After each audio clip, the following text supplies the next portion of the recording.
Hi guys, for my flow class today, I did my normal footwork, okay? And then right after footwork, I had everybody do some roll-ups and then straddle, do the spine twist, and then we dropped down to 3 springs for some single leg pressing and some bridge. So what I offered was 3 reds to make it heavier or 2 reds and a blue to make it lighter. And then we grabbed the silver ball. So this is a great, I'm just gonna make this a short little section of what I did for the single leg stretch for a flow class. And what I'm thinking about with our flow class is to make it challenging and yet user friendly, okay? So grab the ball, lay down, and then heels to the bar. And I started right heel on the foot bar, left leg tabletop, just hold that ball up. Now you start to press away with your right leg. As you come in, reach the leg over the bar, okay? Press out, tuck the knee in, single leg stretch or bicycle. You can flex both feet if that's easier.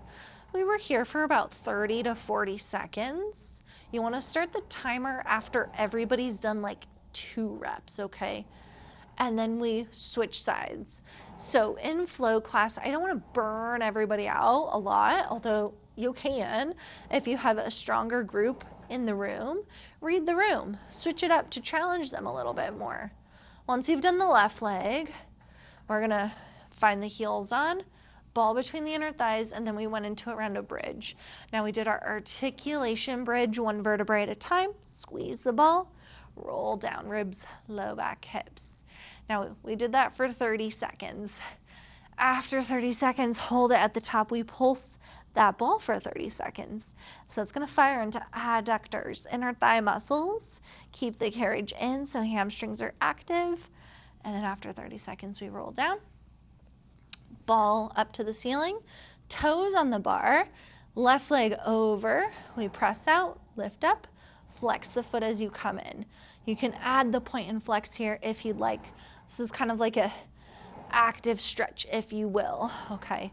Once you've done your 30 seconds, switch legs, press out, and then come back in. So we are working coordination, mind-body connection, okay? And then after this, we go back to bridge. Ball between the inner thighs, heels on. I prefer the heels, or they could do arches or toes. And then we're doing flat back hinge up and down, okay?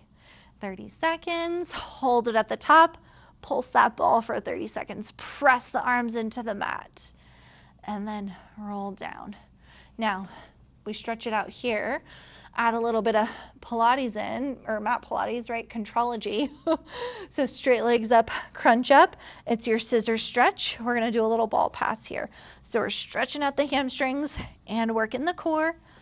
After your 30 seconds, rest it down. We did 1 more round. It was our double leg stretch. So start here, arms and legs reach out, tuck it in, tap the ankles.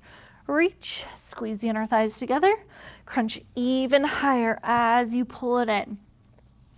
And then rest, of course, little windshield wiper side to side, and then we rolled up and we went to hands and straps after this. And I think we only did 3 rounds of hands and straps. We did up and down, we did T-press, and then we did tricep press, because right after that, we went into our side foot and strap, just like how I did in my sculpt class.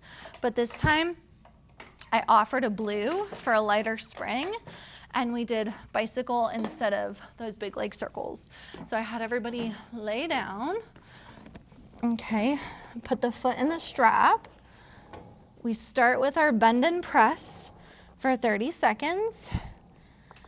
And then we do our leg sweeps forward and back for 30 seconds. And then you can rest the knee in. And then instead of those big leg circles, we did bicycle, because this requires a little less range of motion on the hip, right? Instead of like those big leg circles, and then reverse it for 30. And then we took the foot out of the strap, hung it up, And we did a very similar sequence, but I just modified it. So instead of the flying planks, we came up and we did our Eve's lunge. Okay, so Eve's lunge here, straighten press out, front splits, and then do your side splits, and then repeat it on the other side. So we keep it a little bit less intense. Okay, and then after that, we went with a short box for a couple of planks, because I still want to work everybody's abs, right? Give those spring options, blue for challenge, red for more support. We only did 2 rounds of planks because I was starting to run out of time right about now. Elbows down, we did our scooters, because remember, this is going to work your quads. We went 30 seconds, and then we did an oblique twist scooter. Twist the knees to the right and then the left. After a minute of planks, we stepped off, and then we went into some more scooters, but this time standing, okay? Hands on that foot bar, pushing out and in.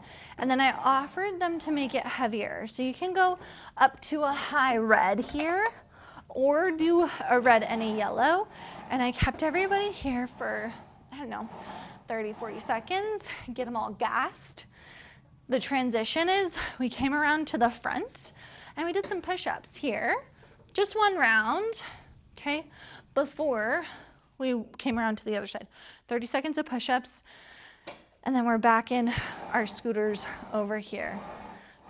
30 to 40 seconds, okay.